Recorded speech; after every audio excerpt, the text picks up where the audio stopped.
안녕하세요. 보험 전문 변호사 김정조입니다. 오늘은 말기 신부전으로 투석 치료를 받고 계신 분들이 꼭 알고 계셔야 할 중요한 내용, 바로 80% 이상 고도 후유장애 인정과 보험금 수령 전략에 대해 말씀드리겠습니다. 신장 기능이 완전히 저하되어 투석 없이는 생존이 어려운 상태라면 보통 보험 약관상 후유장애 인정이 가능한지, 가능하다면 몇 프로까지 인정받을 수 있는지 궁금하실 텐데요. 결론부터 말씀드리면 투석을 지속적으로 받고 있다면 보험 약관상 고도 후유장애, 즉 80% 이상 인정받을 수 있는 가능성이 매우 높습니다. 어떤 보험사는 이제 100%까지도 인정하는 조항을 갖고 있습니다. 중요한 건 기준을 정확히 알고 그에 맞는 이제 서류와 의학적 근거를 갖추는 것입니다. 첫 번째로 필요한 건 명확한 진단서입니다. 그 주치의로부터 투석 시작 시기, 주기, 현재 신장 기능 상태, 생활 능력 여부 등을 포함해 후유장애 정도를 자세히 기재한 진단서를 받는 것이 핵심입니다.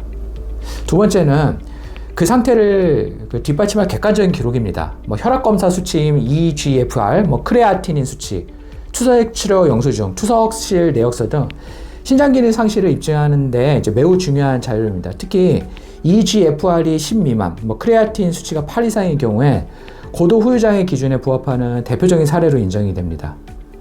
세 번째는 보험 약관을 제대로 해석하고 적용하는 능력입니다. 많은 보험사는 지급을 거부할 때 80% 미달, 예방 목적 치료 또는 신체 기능 일부 유지 등을 이유로 듭니다.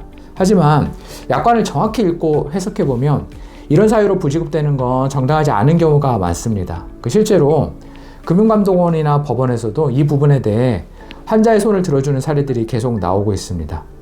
이런 사안에서 법률 전문가가 개입하면 이제 어떤 점이 달라질까요? 우선 보험사의 부당한 주장에 논리적으로 대응할 수 있습니다. 진단서, 검사 수치, 약관 내용 등 이제 모든 자료를 체계적으로 정리하고 필요한 경우 금융감독원 조정이나 소송 절차로 이어지게 됩니다. 실제로 수년간 주 3회 투석을 받던 한 의뢰인의 경우 초기에는 보험사가 80%에 미달한다며 보험금을 거절했지만 진단서와 검사 수치를 재정비하고 금융감독원 조정을 진행한 결과 결국 전액 지급 결정을 이끌어낸 사례가 있습니다. 결론적으로 투석 치료를 받고 있는 말기 신부전 환자라면 자신이 보험금 청구 대상이 되는지 반드시 확인해 보셔야 합니다.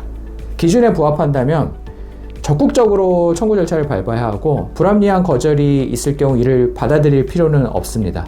고도 후유장애 보험금은 단순히 보상이 아닌 환자와 가족의 삶을 지키는 수단입니다. 시청해주셔서 감사합니다. 김정조 변호사였습니다.